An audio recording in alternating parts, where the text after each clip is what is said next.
I'm Bob Short, and this is Reflections on Georgia Politics. We're very honored today to have as our guest the Honorable Lauren Bubba McDonald, longtime member of the Georgia House of Representatives and a member of the Public Service Commission.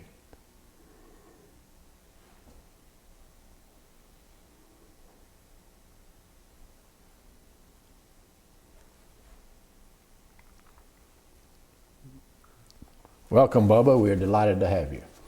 My pleasure, Bob. Thank you so very much. It's quite an honor for me. Good. You know something, Bubba? Besides being longtime personal and political friends, we have something else in common. What's Commerce, that? Georgia. Oh, absolutely. Commerce. What's your relationship with Commerce? Well, my grandparents lived in Commerce, Georgia, and most of their lives. And I hope you knew them, Mr. Charlie Short and absolutely, and his wife. Absolutely. But we aren't here to talk about them. We're here to talk about you. You were born in Commerce, grew up in Commerce. Tell us a little about your early life. Well, I was born in Commerce in 1938. I was born on Thanksgiving Day, and knocked my father out of a bird hunting trip, and he was not happy about that. Grew up there. I had an older sister named Shirley, and she's the one that named me Bubba. She didn't say brother, she said Bubba, and it kind of took and stuck. So I've lived with that all these years. Commerce schools, graduated from Commerce High School. Unfortunately, my mother passed away when I was 12. She was 39 years old and she had cancer. And my father never remarried. He was in the hardware business, and he married the same year that I married. He married his golfing partner's widow. I married in 1964 to Sonny Nivens, a school teacher, a Brenau graduate from Gainesville, Georgia. And before that time, I was at the University of Georgia. Played in the Dixie Redcoat Band, and that's the Redcoat Band. I played in a dance group called the Twilighters. I was the trombone player and male vocalist for the group, and made good money back then, back in the mid-50s, 58, 57, 59. Went in the Air Force in 59, spent some time in the Air Force. I was between the Korean conflict and the Vietnam conflict. I was in the Georgia Air National Guard. And after graduating from the University of Georgia, I went back into the business with my father in the hardware and bill supply business. Well, Sonny and I married in 1964, and right after that, Floyd Howard was the district attorney in Jackson County. And Floyd was murdered. He was blown to death. And then that time the sheriff was resigned from office. Governor Maddox was governor of Georgia. The ordinary of the county was Judge Griffith.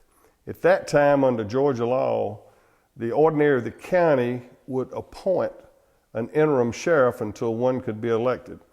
I was 27 years old, and Judge Griffith asked me if I would take that interim sheriff position. Well, it just scared my wife to death and scared my father because of the tragedy that had happened. And I turned that down. But in 1968, I got up one morning, and of course it was very unusual for me to put on a tie unless I was going to church. And my wife said, "What are you putting on a tie for?" I said, "I'm going to qualify." She said, "Qualify for what?" I said, "I'm going to qualify for county commission." And I ran for county commission. I said, "I want to make a difference in this county, and we don't deserve what we've had."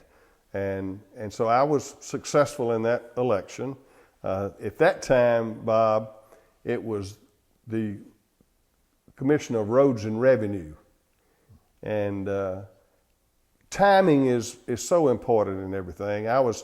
Maddox again was still governor, and I was invited when I was elected to speak at the first annual conference of county commissioners, because at that time I was the youngest county commissioner in the state. And why a young person wants to be involved in county government, you know. And so I had a keynote speech at the convention. Hugh Logan from Athens, Georgia, was president of the convention at that time. And there was a vacancy on the 9th District Board of Managers of the Association of County Commissioners of Georgia. And I was elected to fill that spot as a freshman county commissioner. Well, I sat at the table with the Ira Breedloves and the Tom Callaways from Decatur and all these veteran county commissioners on that board. Then my neighbor, Mac Barber, decided to run for Comptroller General, which is now Insurance Commissioner. And so this was in 1970. And so I ran for his seat in the Georgia House of Representatives and was elected there and was seated in 1971. George L. Smith was the Speaker of the House. And I remember, you know, those times they had gone through the thing with seating Julian Bond. When I went in to get my seat assignment, George L. asked me if I had any problem sitting next to a black, in which I did not. Bill Alexander was my seatmate on my left. He was Superior Court judge in Fulton County. And then J.C. Daughtery next to him. And then Julian Bond was right on over on the left side. And Jack Gunner from Toccoa, who's Superior Court judge later, was on my right. But I served under George L. And then, of course, George L. passed away. And then Speaker Murphy was Speaker Pro Tem, and he became Speaker. Probably one of the most exciting and satisfying things that happened to me legislatively was in my earlier days. Jackson County had a bad problem with car theft. I mean, it was noted as the car theft capital of the world. And it wasn't reflective on the quality of people that were in that county. So I introduced a local constitutional amendment giving the Georgia Bureau of Investigation total arrest authority in Jackson County. The law at that time said that the only way the GBI would involve themselves is if they were invited in either by the sheriff or the Superior Court judge or the district attorney. They just didn't go in and start investigating and things of that nature. It was a very, very controversial piece of legislation. It was a local legislation. I remember my colleague Lamar Northcutt was the executive director of the Georgia Sheriff's Association, but he was a legislator from Clayton County. And Lamar objected, of course, to my local legislation. And so it was sent back to committee. Elliot Levitas was chairman of the State Planning and Community Affairs Committee. And Jack Ella was clerk of the House from Clarksville, Georgia. And they knew how important this piece of legislation was for me. Georgia Sheriff's Association, of course, opposed it strongly. But they helped me get it back through the committee and back on the calendar. And it passed, and even Lamar Northcutt voted for it. He didn't know it. I mean, it was one of those times, you know, you're voting on local bills, and he didn't expect it to be back, wasn't paying that close of attention. And it passed. And it passed in the ballot box 6-1 when it was put on the ballot in Jackson County. The GBI came in with the FBI and cleaned everything up, and we eliminated that. That was a very, very proud time in my life. It was very controversial. Then later, the most other controversial local legislation I did, we had 3 school systems: City of Commerce, City of Jefferson, and Jackson County. And I was going to consolidate all of those school systems. Busby was governor at this time, and I had some strong commitments from Busby. State Department of Education was totally for it.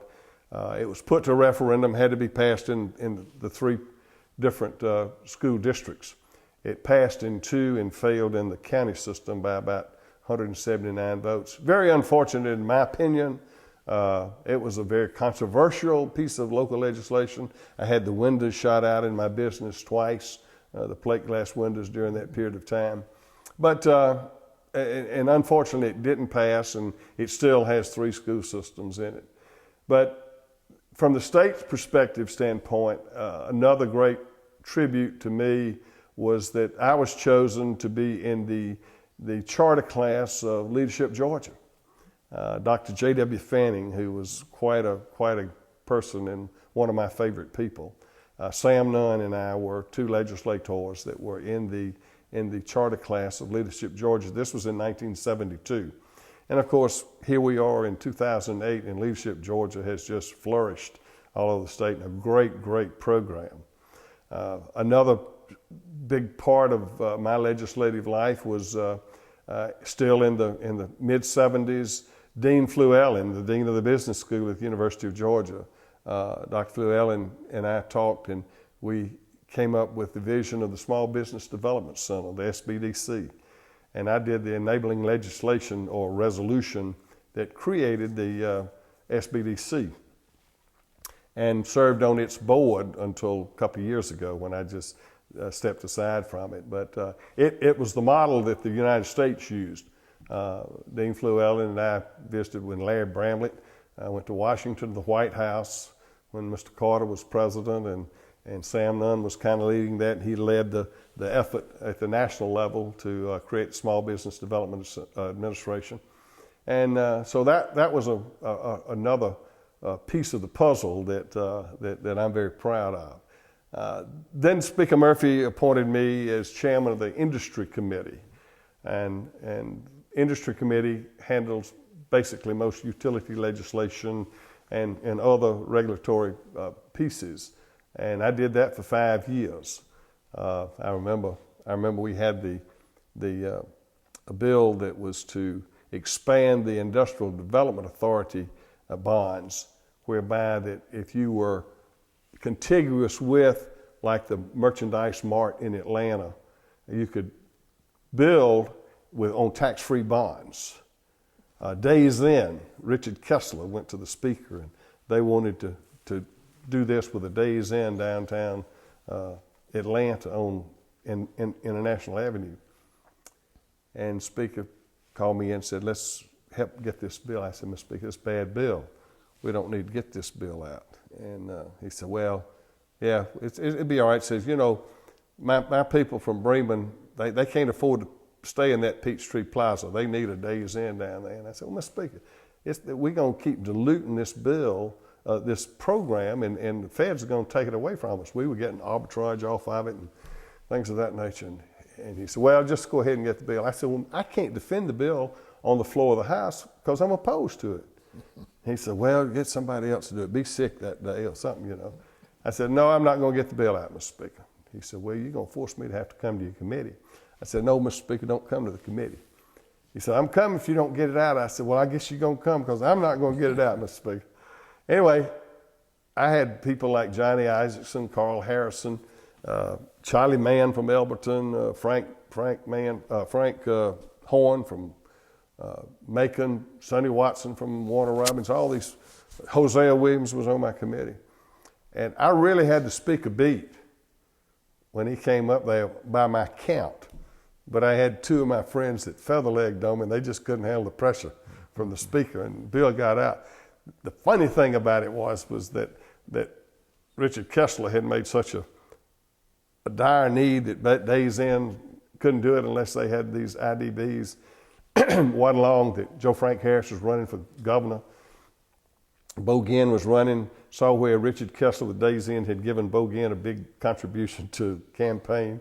And then they had a big article in the paper where how profitable Days In was and everything. And I showed all those to the speaker, and he just jumped that cigar and munched a little bit. But those were fun times. And then of course the real caveat was when he called me and I was at home on a Friday afternoon about 5 o'clock, and he said, "Son, I want you to be my appropriations chairman."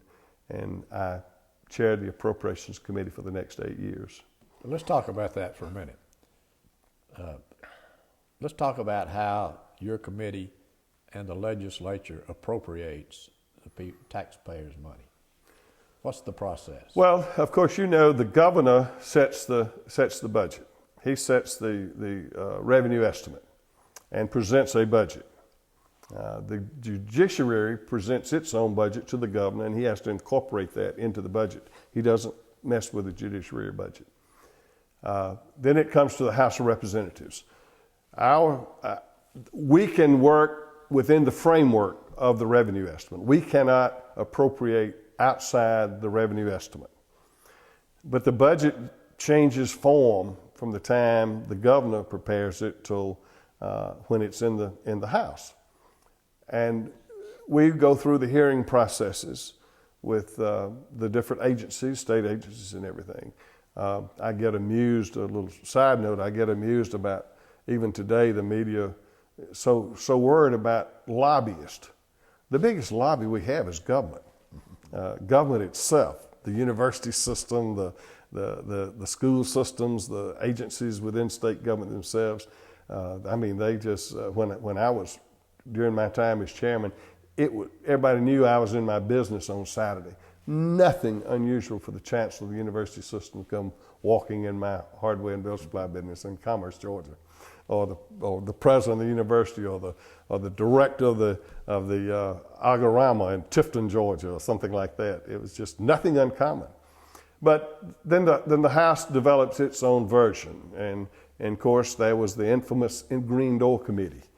And the Green Door Committee was made up of some speakers, select people that once the Appropriations Committee set a budget in place, then the Green Door Committee would look at it and even massage it even a bit further. And then the budget goes to the Senate, and the Senate does their thing with it, and then it goes to a conference committee. And then there are 3 members from the House and 3 members from the Senate that literally can rewrite the entire budget right there after it's gone through the whole process. And those days sometimes would get very long. You'd get to the end of the session and the budget would be one of the last things that was hanging out there. My colleague across the hall was Terrell Starr. Senator Starr was chairman of the Appropriations Committee in the Senate. And Senator Starr and I worked very closely together. We had confidence in each other. We confided in each other. And of course, Zell Miller was lieutenant governor at that time. And we would get in some stagnation points of hours over $10,000 in the budget, out of a $7 billion budget or $9 billion budget. And I went to Zell and I said, you know, the Senate's got to have some things, they've got to make changes, and it's going to happen. The Senate's House. And we set aside an agreement of dollars in the budget, which were really minuscule, but when you're looking at, Bob, just like this morning's news today, 2008 May, I noticed that the World Congress Center just spent $100 million on remodeling the damage from the tornado. That was the same amount of money that was spent to build phase 1 and phase 2 of the World Congress Center. Because I was in the General Assembly when they appropriated the first $30 million to build a World Congress Center, and the second phase was $70 million. And so we spent $100 million just to do what we did to build the first 2 phases of the World Congress Center. But so Zell and I agreed that, and I went back with my committee and conference committee, and so we eliminated that what we call chicken dancing between the budget process, and I'm real proud we got budgets out 2 and 3 days before the legislative session was over. Let's go back, Bubba, if you will, to your first year in the House of Representatives. Jimmy Carter was governor. Correct. Lester Maddox was lieutenant governor. And all of the news during that time was of the bitter feud that those two had going. What do you remember about that? Well, you know, it was very interesting, and I spent my first week in the hotel, where everybody stayed at the Henry Grady Hotel, And of course, that's where Speaker Smith stayed. But I couldn't stand it. I had to get out of there. So I moved to the Holiday Inn. And Speaker Murphy was at, Speaker Pro Tem Murphy was at the Holiday Inn. Howard Johnson, excuse me, south of where the Turner Field is now. And Sam Nunn, Carlton Caldwell, Elliot Levitas, Mike Egan, Grace Hamilton,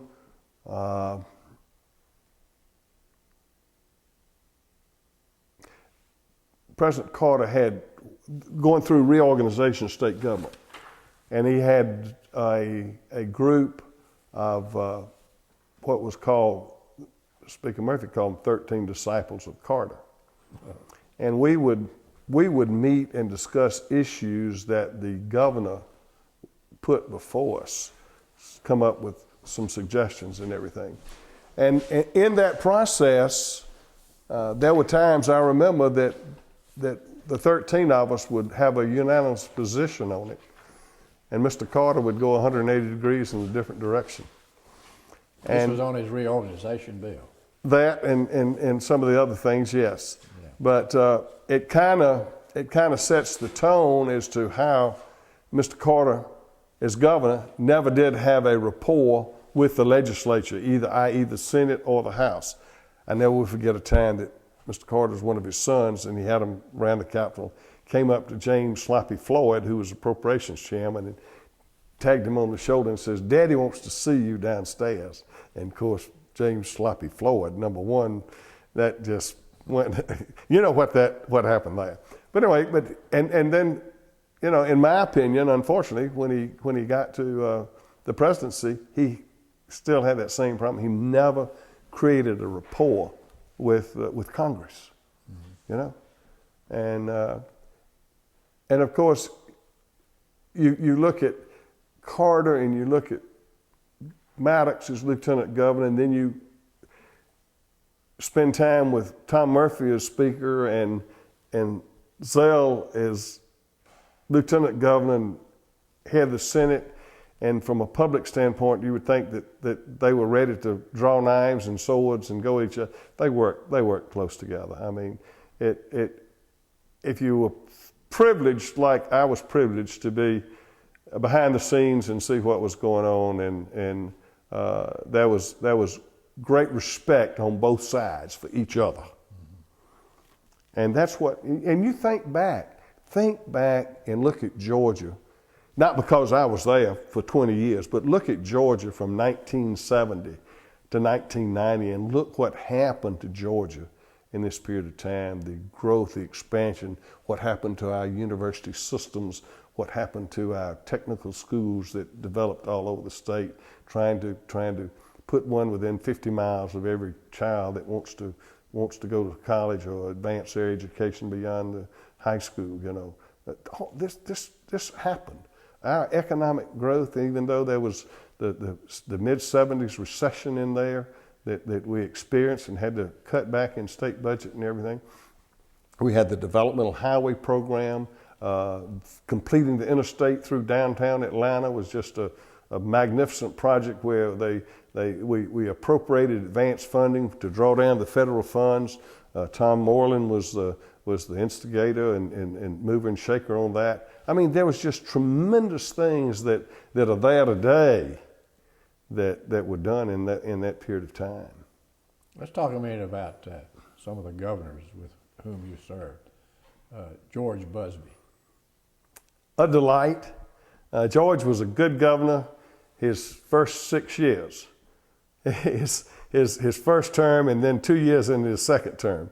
And then he wasn't, you know, Zell was governor till the day he left the office. George wasn't as active in he was, I think he was doing more to build his tomorrow than the state's stuff the last 2 years. Did a lot for expanding economic development in our state. And of course, these are my opinions. These are not opinions of anybody else. Love George Busby. I remember a piece of legislation, the Consumer Utility Council, when I was industry chairman, it was one of those that had a sunset unless you extended it. And I had the bill before my committee, and I wasn't going to let it out, and got a call to come to the governor's office, and Busby pushed me real hard about wanting to get that bill out. Representative Sonny Watson from Warner Robins was my vice chairman, and he was with me in the governor's office. And George just got all upset, and when I told him, I said, well, Governor, I am not going to let that bill out of committee. And he took his glasses off and he threw them across the room in the governor's office. They broke into 1,000 pieces. And he said, I will create by executive order. And I said, well, that's what you're going to have to do. and of course, we were great friends. I mean, great friends. And George was a good governor, did a lot of good for economic development of our state. Knew the process because he'd been in the General Assembly for many, many years.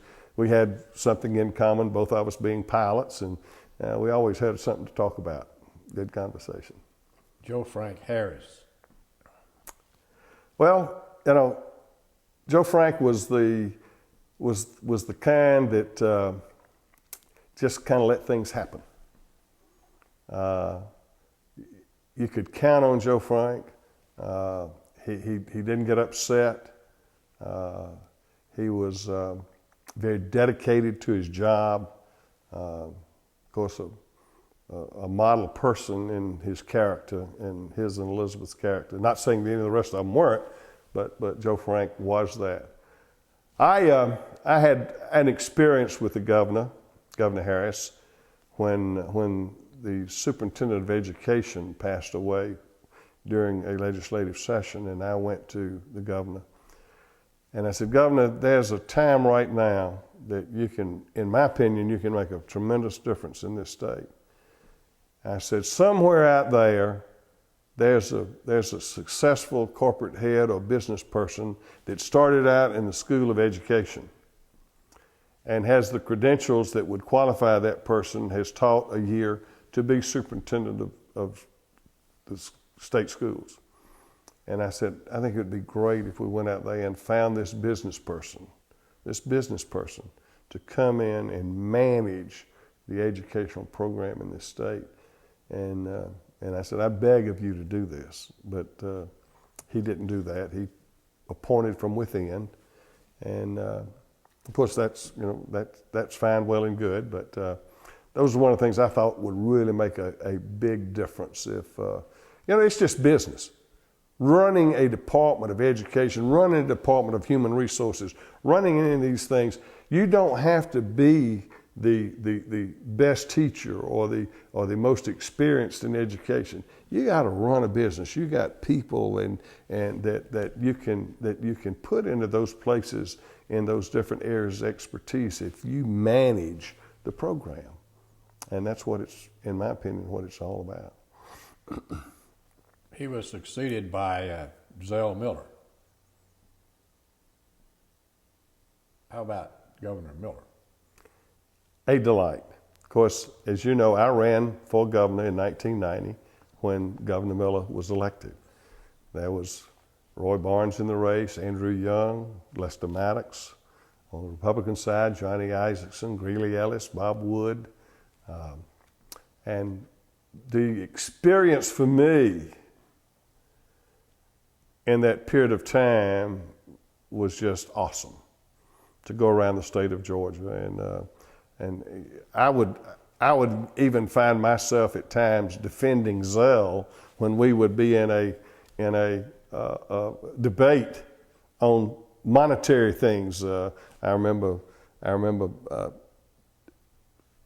Governor Barnes was getting on Zell about some salary bill or something, and I whispered to Zell, I said, he's the one that introduced it in the Senate. and had a good time. Of course, I was flying my little Cessna 182 Skylane, and my good friend Zell and Roy and those were coming in on the King Airs when we'd go to different places around the state, and I'd get out as pilot and then get out as candidate and do the thing, then get back in, and I'd watch them go off into the sunset in those big turboprop jobs and hear my little 182 Skylane. But it was great experience. Zell was a great governor of Georgia. Zell was a working governor of Georgia. Zell taught me an awful lot. Of course, I became president of Georgians for Better Transportation, and after I finished that race of government, back in my business at home, and then the group of business people came to me and asked me if I would head up the GBT, and they gave me the latitude to make sure that my own business, was number one priority. And I did that, and so I worked very closely with Zell. I remember being called into his office when Wayne Shackelford was being promoted to be the Commissioner of Transportation, and Zell wanted us to give a letter of endorsement for Wayne, and which we did gladly do so. But you got to hand it to Zell. He was a go-getter, still is, proudly, thank goodness. And of course, you know the story that I was still working in my business and president of GBT, and I got a call from the governor to come see him, and this was in 1998. I had just sold my business in May of 1998, the hardware and bill supply business in Commerce. My son, Lauren III, did not want anything to do with the hardware business. He graduated from the University of Georgia, political science major. I asked him, I said, son, what are you going to do? He says, I want to be a funeral director. I said, do what? And he had to go 3 more years to get his certification to be a licensed mortician and funeral director. And so when he came back, we looked at home where I'd lived all my life, but the numbers just weren't there to do that. So we went to Cumming, Georgia, and went in business there in 97. Cold turkey, never been in the business before, didn't know 25 to 30 people in the whole county there. Of course, Forsyth County had changed so much over the period of time. And we knew that 80% of the population hadn't lived there 20 years. There was only one other establishment in Forsyth County. It had been there 70-something years, and it was very popular. And it was a real struggle for 3 years. I mean, it took us a little time. But I'd sold my business in May, but the buyers didn't want to take over until August of 98 and didn't want it to be known. But I knew when Zell offered me the opportunity to serve on the Public Service Commission, but I first turned him down. I told him I just didn't think I wanted to get back into it. I went back home, got a call from him again to come back. And he said, let me tell you, Bubba, what I'm looking for. He said, I'm looking for someone that has run a successful business, and you've done that. He said, I'm looking for somebody that understands state government, and you do that. And he said, you can't turn me down on this job. I want you to do this. And he said, I got people beating the door down, wanting this, and you're standing here turning me down? I was leaving, going on a blue marlin fishing trip that afternoon. And I told him, I said, well, Governor, I'll call you before the weekend's over. I called Johnny Isaacson on that trip. Johnny was, again, in the 1990 governor's race with us. Then he was appointed by Zell to chair the state school board. And this was when the Shrinko and all the confusion was going on the state school board level. And Johnny was brought in there to calm the waters. And this is the mark of a good leader. Zell Miller, he goes in and he picks out talent to do different things. A lot of people are scared to pick out talent. They're scared that they'll show them up or something like that. Not Zell Miller. But anyway, so I was on the trip. I'd called Johnny and I said, Johnny, what kind of support did the governor give you when you went to the school board to try to solve those problems? And he said it was just absolutely great. Said he was just fantastic. And I said, okay. And I told Johnny what my situation was. And so I called Zell. He'd given me a cell phone number, to call him. And I called him. I said, well, Governor, I'll accept the appointment. He said, good. I want to swear you in Tuesday morning at 10 o'clock. He said, I got to get this over with. Anyway, so we went forward from there. But he was just, and I told him this was in June of 98. Well, he was going out of office in December. Well, the commission had just laid on its platter the gas deregulation. General Assembly had passed gas deregulation. It was Sonny Perdue's legislation as a state senator, and then it was the commission's Public Service Commission to implement the program. Well, I got there right at implementation time, and of course it was a drastic change in the delivery of natural gas, and very controversial and all this kind of business, and a lot of hearing hours and a lot of ears bent. And so in December, I was talking to Governor Miller in December, and I said, well, Governor, you know, it took me 6 months to figure out why you wanted me to do this. And he said, Bubba, what do you mean? I said, you just got even with me for running against you for governor in 1990, didn't you? Because we had a big laugh about that and everything. Well, I would say, and I might be wrong, but I think that the Public Service Commission's decisions probably affects the pocketbooks of Georgians more than any other agency. Well, it will equal up to any, and there's a misconception, Bob, to some degree about the Public Service Commission. We operate under the policies that's set by the General Assembly of Georgia and the governor. But the responsibility is you have a company, i.e. a Georgia Power, that you regulate, and you have the consumer over here. I'm a consumer. I'm as big a consumer as anybody out there. But the law says that we have to find whereby that the company, i.e. the monopoly that we're regulating, has a right of return on equity, a fair amount. Now, our job is to go in and make sure that they are running the business in the most frugal manner that they can run and deliver the service. And then when you think and look at the population growth of Georgia over the last 50 years, you just don't go out here and build a generation plant in 2 weeks. You've got to be way out there in front. And so this is where the confusion comes in. And when the power company, and then the state passed a fuel clause where if coal goes up or natural gas goes up, the power company can pass that to the consumer. It's the only place they can pass it to.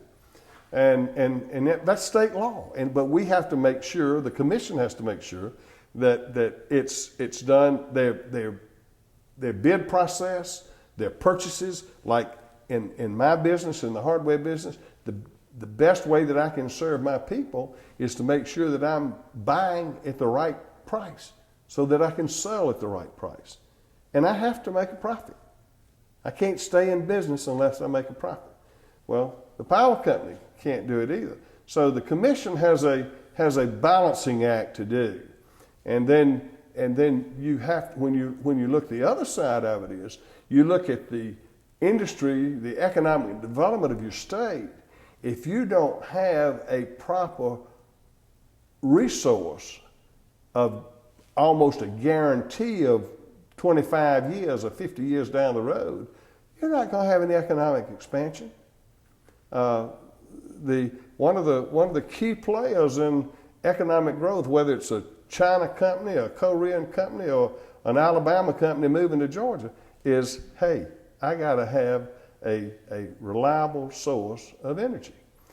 And people want that light to come on when they flick that switch. And so it's a balancing act, and it's a very responsible position to be in. Well, the Public Service Commission is often criticized for lobbyists.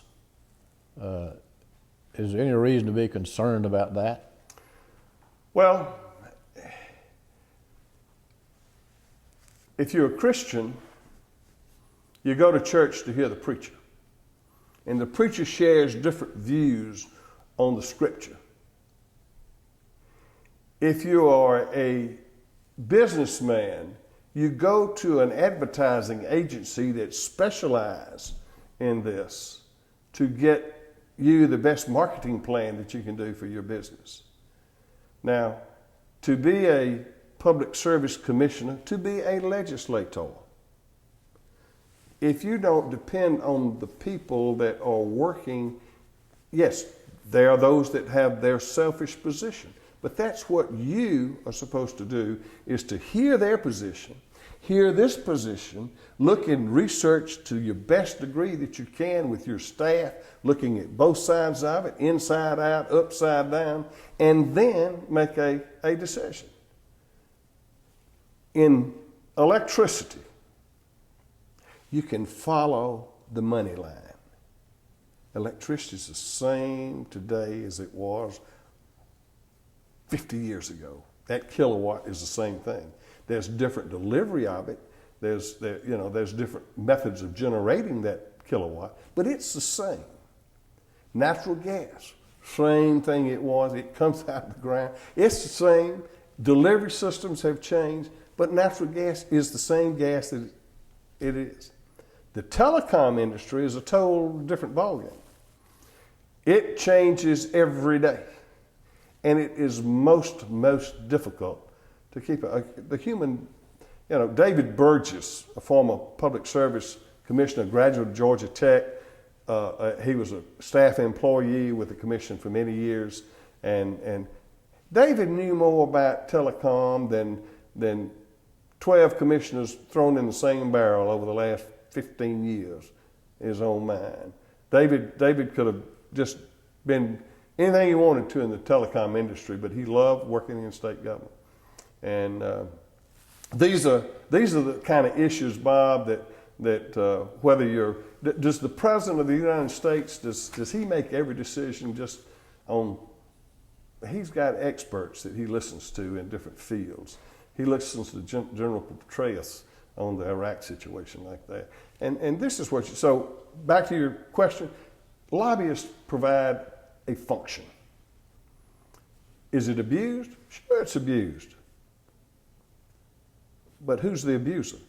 You can, as a legislator, you can do what you want to and let that influence. But if people know your character and they know that you're going to make a fair decision, they're not going to always get their way. The company's not going to get its way. My first rate case when the Georgia Power Company in 1999 reduced the revenues of the power company over $800 million. Where'd that go? It went back to the consumer. We were paying less for electricity on a per kilowatt hour when I left the commission in 2002 than we were paying in 1990. Now, today, 2008, it's not the case. You've had high cost of natural gas has gone up. Crude oil is rocket changes every day, and you've got gas-fired generation systems. You've got coal-fired generation systems. The cost of transportation, diesel fuel gone up. Trains run on diesel. Getting coal from the mine to the hoppers of the power company. The amount of money that has been required by your generation companies from the EPA to change the emissions, and it costs X billions of dollars to reduce emissions by this much, and then they want it reduced this much more, and it costs 3 times more to reduce it that much more than it costs to do it this way. Hey, it's an exercise. What do you think about nuclear power? It's got to happen. We have a nuclear plant in Georgia. It was very costly. We've got to look at France. We've got to look. It needs to be boilerplate, not build a nuclear plant and manufacture each part on its own. You got to have boilerplate. Westinghouse that develops a nuclear system that can be in Alabama or Tennessee or wherever it is that it's mass production of these things. I happened to be privileged to be on the electric committee of NARUC when I was in the commission.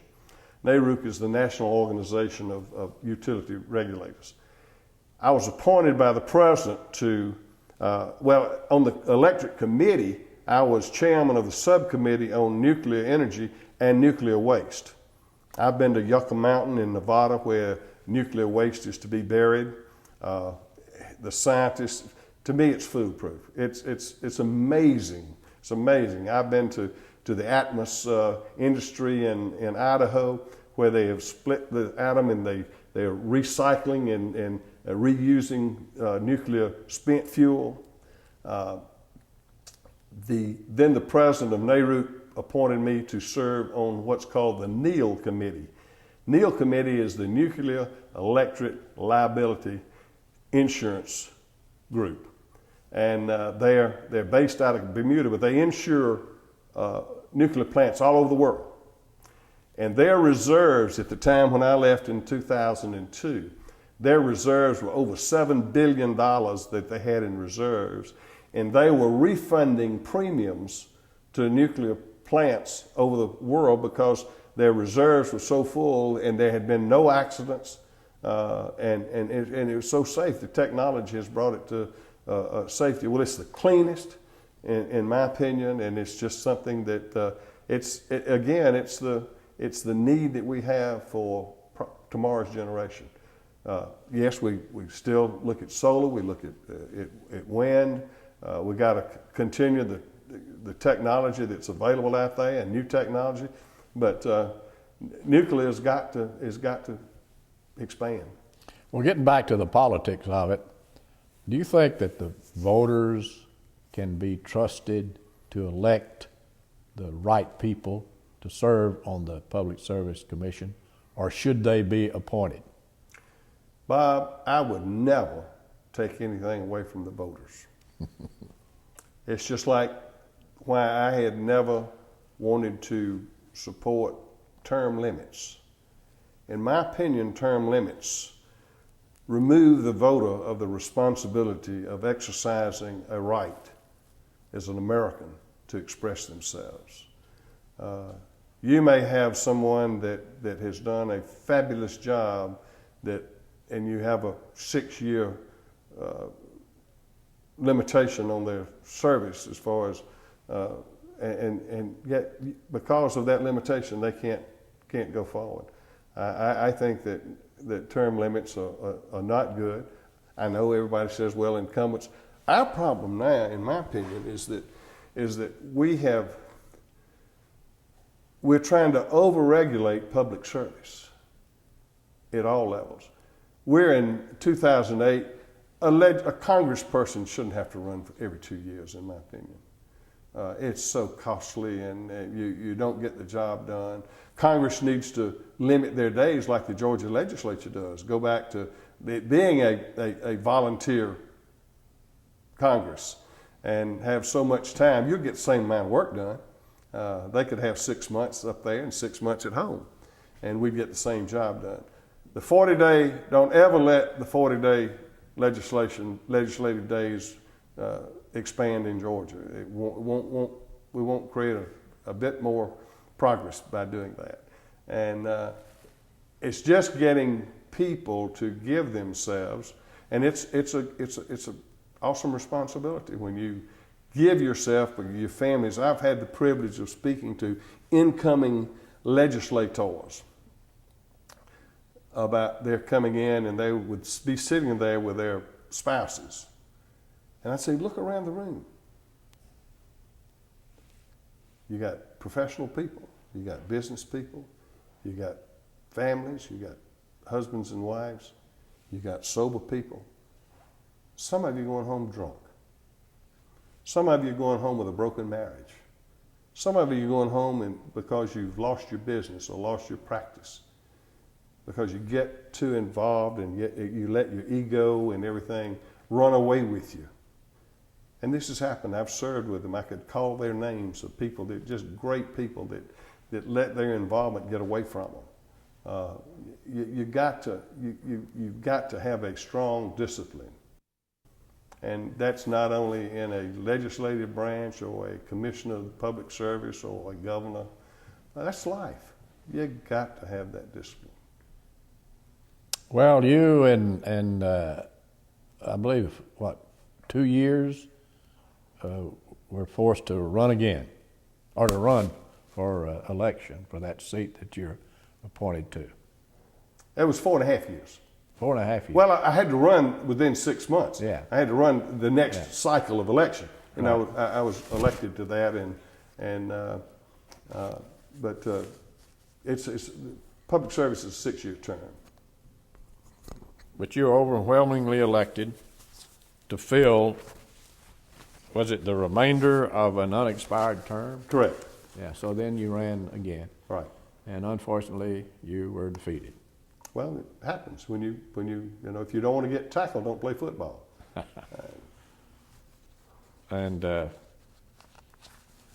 I have had a wonderful time in public service. One, I had a wife and a son that was very supportive, that were understanding. That the wife took the phone calls at night when I was out doing something else. I had a wonderful experience in that time in my church as choir director, elder, doing these things.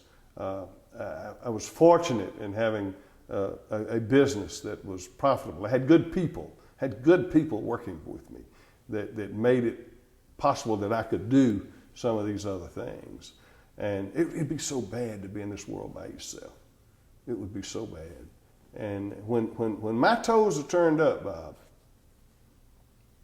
raise the glass and say, oh boy, I had a good ride, because Georgia has been so great to me, and I've experienced seeing it grow and the quality of growth, and the county that my business is in over there. Forbes magazine just a short time ago recognized it as the 13th most affluent county in the nation. Timing, good decisions, hard work, discipline makes things happen. And it's the opportunities out there for anybody. we didn't speak of Roy Barnes. How was he as a governor? Roy is as intelligent of a governor as Georgia's ever had. Roy is a brilliant person himself. Roy and I had some difficulties on issues. I don't know whether it was a carryover from the governor's race, that he may have felt like that because I was in that race that it diluted his position of being a winner, or even in the runoff when Andy Young and Zell win the runoff together. I don't know, but Roy, in my opinion, smart, was more political in his governorship than most of them. I think Zell was far more business, less politics. Joe Frank was pretty much stable, and his politics wasn't that strong. I think Roy was weighted more political than he did as far as the business is concerned. Disappointed in one thing that I love that Roy did is that and my wife was a 30-year classroom school teacher, and she didn't need tenure to continue her work in school. And I think when Roy got the legislation passed that abolished tenure in the education system was a great piece of legislation. Of course, it was when Governor Perdue came in, he brought it back in, but that was gutsy. And 80% of our teachers are great teachers and dedicated teachers. But as an appropriations chairman, when we would do a deservingly raise for school teachers, we had to raise the bottom at the same time we raised the top. And in business, you don't do that. Well, the flag issue was gutsy too. Oh yes, very much so. Very much so. Absolutely. And some people think that those two things that you mentioned helped Roy become defeated by Governor Perdue. Now, Well, and I guess you can look at some successful business people. Arrogance has a little bit to do with it. And Roy had the reputation of being a small part of being a little arrogant. And but I can't take anything away from his his abilities and his intelligence. He was and is a very intelligent person. Well, before we move along, let's talk a minute about Governor Perdue. What is your impression of his tenure? Well, I've known Governor Perdue a long time. He and I are both pilots, and we've had opportunities to experience those fun times together. And I think Sonny has been a good governor.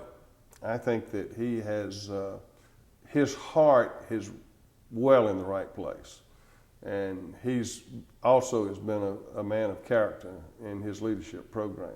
Hey, we can all point at things that we would do different from what he's done, but you can take Zell as lieutenant governor, or Zell as governor, or Speaker Murphy as speaker. When you're the one that makes the decisions, you're not going to make them all right. You're not going to make them all to please everybody.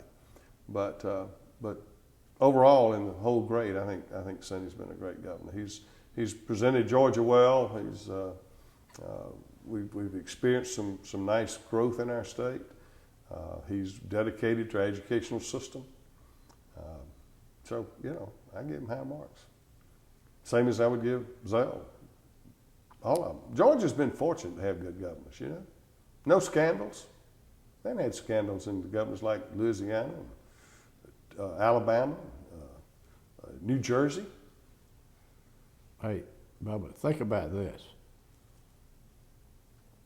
Georgia's last 6 governors have come from the General Assembly. So they knew government, don't you think?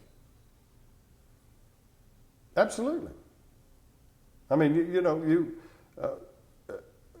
your best neurosurgeon comes from experience, and that's when you go out there to have your head operated on, you want somebody that has been down the road a little bit. At least I would. You came out of retirement, so to speak, from politics, back into politics in 2004, was it? 2002. 2002, when you ran for the state senate. Oh, that was 2004. 2004. Yeah. Ran for the state senate. This time as a Republican. Correct. You had changed parties. Correct. Why? Because the Democratic Party was collapsing nationally. I haven't voted for a Democratic president since Jimmy Carter. I just my conservative views, my philosophies.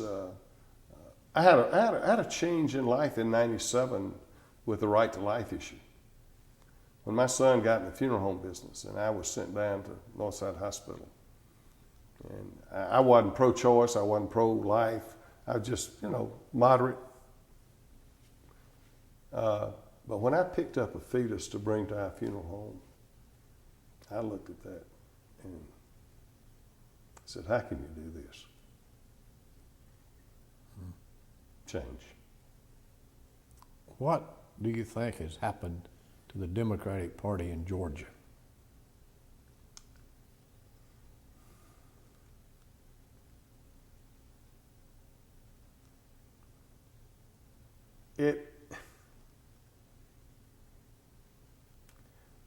Bob, I think that it's happened that much about the Democratic Party in Georgia as it is being a Democrat with the way the Democrats at the national level are running the thing. I think you get a drip down position. I mean, there's some great people that have served and are serving under the Democratic label, I guess, just as dedicated as they can be. Sonny Perdue was a Democrat for a long time, just like me, and others. I mean, I can just go down the list in the General Assembly that people have changed, and I think it's been more from the national standpoint. Zell's book, when when he talked about it when he was in Washington. You know, he was very distant from my perspective of him, very disenfranchised with the Democratic Congress, and especially the Democratic leaders in the Senate. And so I think that a lot of that has dribbled down to disarray, and it's happened because the people had changed. You know, Georgia was a Democratic state forever, but it's a Republican state now, and it's because of values and views, and I still think that Washington leads these and causes people to pick and choose. Back to your relationship with Speaker Murphy. Obviously, you were very close to him. I was very close to the Speaker. I was not what you would call a Speaker sniffer. I just didn't follow him around everywhere he went. I was there when he called on me. I was there when I had business with him. Yes, had many times to socialize with him, going to the Braves spring training after a legislative session and things, and spending some nice time like that with him. But the majority of our relationship was business. I was a pallbearer at Miss Agnes's funeral when she passed, Speaker's wife, and this was back in the 70s. And Marcus Collins and I were the only two legislators that were pallbearers. I always contribute my relationship with the Speaker getting started with Miss Agnes because, as I said, she took a liking to me, and she was a great lady, but very, very plain, very humble. You know, the Speaker's family never got involved in the legislative process that much. He gave a lot of time to the state of Georgia. How was he as a leader to the chairman of those committees? He had a lot of committees and a lot of chairmen and a lot of people that he had to work with. Well, the Speaker told me that, you know, he had to have enough people that he could almost call the shot on to stay Speaker. But he also had to have people around him that would give him the different side of the story. I remember a time that he chastised a legislator from DeKalb County, a Republican legislator from DeKalb County, and I mean, he really got upset. And he turned the gavel over to Jack Connell, and he stormed out of the House chambers. And I got up out of my seat and followed him into the office and sat down, and he was chewing that cigar, and his cheeks were bumping a little bit, you know, and he looked at me, and we sat there probably for 3 or 4 minutes, and he didn't say anything, and I didn't say a word. I just sat there and looking at him. He said, "What do you want?" I said, "Mr. Speaker, you were wrong." He sat there and looked at me again. It seemed like for an eternity, probably 2 minutes. Got up out of his chair, walked out of the office, went back in the House chambers, took back over the gavel at the podium, turned to this legislator and said, "I was wrong. I'm sorry. I apologize." That was a side of the Speaker that the public Correct. never knew. Right. Loved children. Couldn't do enough for children. Senior citizens. Couldn't do enough for senior citizens. Speaker's heart was big as gold. Yeah, when he was on the podium up there, he was in charge. But you got 179 egos out there that you got. Somebody's got to be in charge. You could go to his office. If you want to see the Speaker, if you were willing to sit there, he'd see you. If you want to ask him a question, he'd answer it. If you want to ask him a question about appropriations, he'd say, "Go see Bubba." He was very involved in the budget. The Speaker was very involved in the budget. We'd go down into the budget office and spend hours and hours and hours. I used to hold my committee, not my committee, but the Green Door group. I'd bring them in at 6 o'clock in the morning, because there would be no interruptions, and I could get a lot done in that first 2 hours that it'd take 2 days to get if it was during the regular session hours, because people being pulled out for this and that and the other. And I know the reporter from the AJC that would come in there, and she came up to me at the speaker's funeral and said, "I remember those days you made me come in there." And I said, "You slept most of the time." And he was right there. If you were in the Capitol at 6 o'clock in the morning, I bet you if you went to the 4th floor, you would find Denmark Groover. Oh, absolutely. Absolutely. Denmark read every piece of legislation that came through there. He and Benson Ham were the only 2 legislators now. Robin Harris also did that too. Robin was president of Decatur Federal.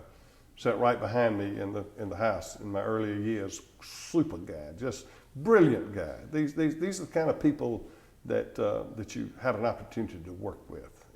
And you take a Carlton Caldwell from Blairsville, Georgia, knows what work ethics were, hardworking, solid as a rock, tell you something you could take it to the bank with you. And these are the kind of people that really the speaker surrounded himself with, and people that I had the opportunity to work with as legislators. I hope it's still that same way.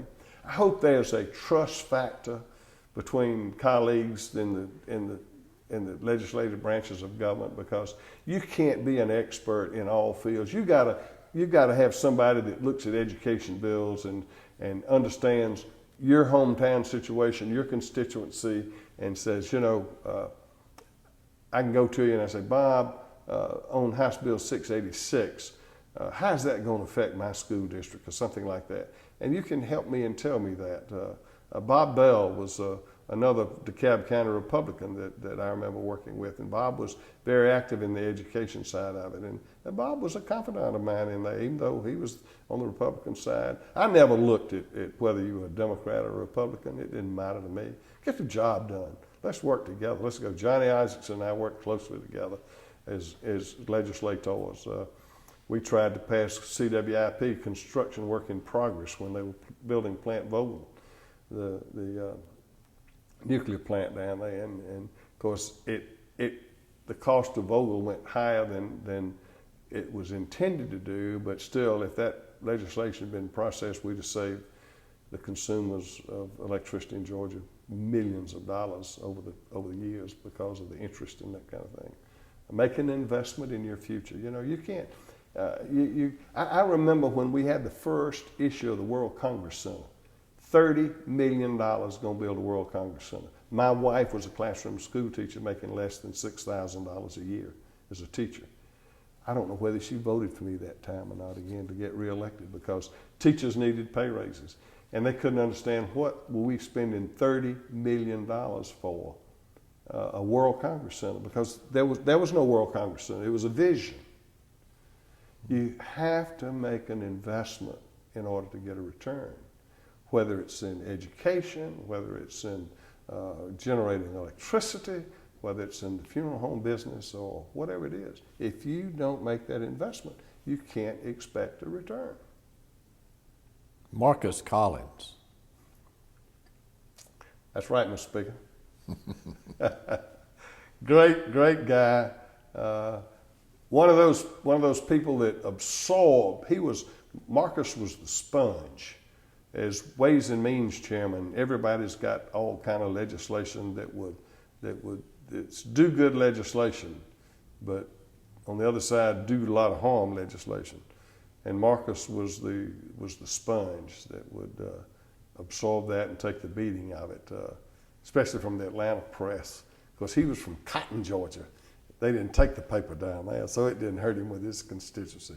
Good guy, hard worker, dedicated legislator. Bill Lee. A legend in his time. Bill was a speaker sniffer, and a good one for the speaker. Spent a lot of time with the speaker, and very strong confidant of the speaker, and good rules chairman, fair, funny, loved his work, had a good situation working with the railroad, and he could almost be a full-time legislator, Bill, but great guy, good legislator. Bubba, looking back on your career, what would you consider your brightest moment? I really think that probably the legislation that passed that did something visually and significant to the county that I served and cleaning up lawlessness, I was very proud of that, and it wasn't easy. That was one of my real tributes that I think. Another thing I did, I introduced the Farm Winery Act that Chateau Elan, and brought all that there, and have seen the change that has taken place, and that what it's done with tourism in our state. Introduced legislation, went to Joe Frank as governor. Joe Frank's a teetotaler, and said, I want to pass where you can buy the product that the winery produces on Sunday without going to a referendum. And Governor Harris said, you can't pass that kind of legislation. I said, Governor, that's not what I came here for. I said, if I pass it, will you sign it? And he said, I don't tell people that I will sign legislation before it gets to my desk. And I said, well, Governor, I need to know, there's no need me going sticking my neck out like this. He said, Bubba, you can't pass that legislation. See, the tourism, 80% of the tourism was Saturday and Sunday at the winery. But they couldn't sell their product on Sunday. And so I introduced a piece of legislation that gave a farm winery the right to sell their product on Sunday at the winery, not anywhere else, but at the winery. I passed it, and Governor Harris let it go into law. What do you think has been your biggest disappointment?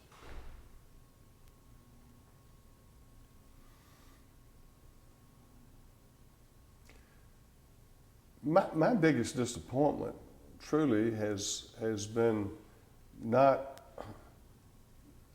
as a legislator or a public service commissioner, but looking now from the outside in, and goes back to that trust factor. I hate to see such controversy,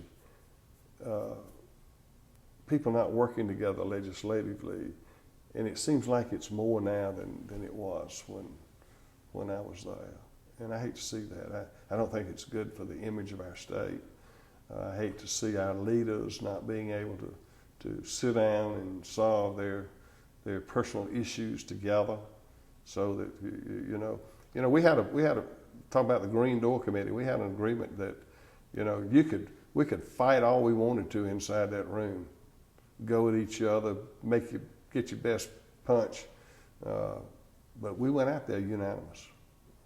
When we walked out of that room, we made our case, and we won it. If we lost it, we lost it. But we went out of there unanimous, and it worked.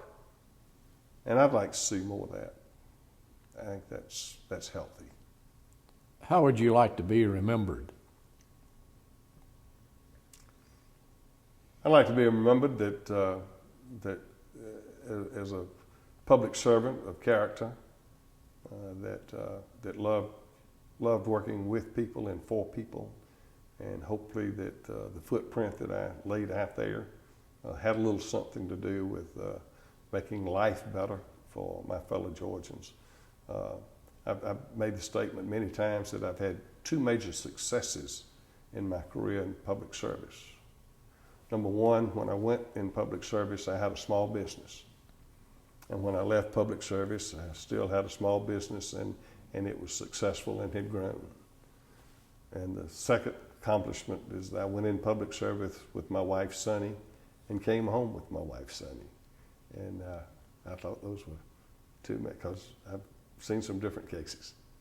Bill Shipp, who you know is a columnist, a political columnist who's been around forever, once said that you are the greatest vocalist the Georgia General Assembly has ever seen.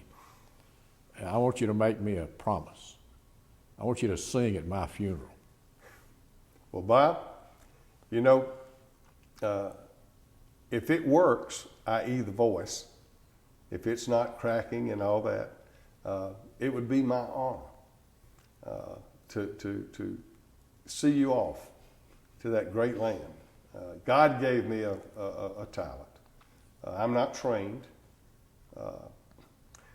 I've sung in 207 weddings in my life. I've sung the national anthem at 2 Falcon football games. I've sung the national anthem at Atlanta Speedway twice. No telling how many funerals that I've sung in. I sang with a dance band at the university when I was there making money. I was choir director in my church for over 20 years, volunteer. Love music. Started out at Georgia as a music major.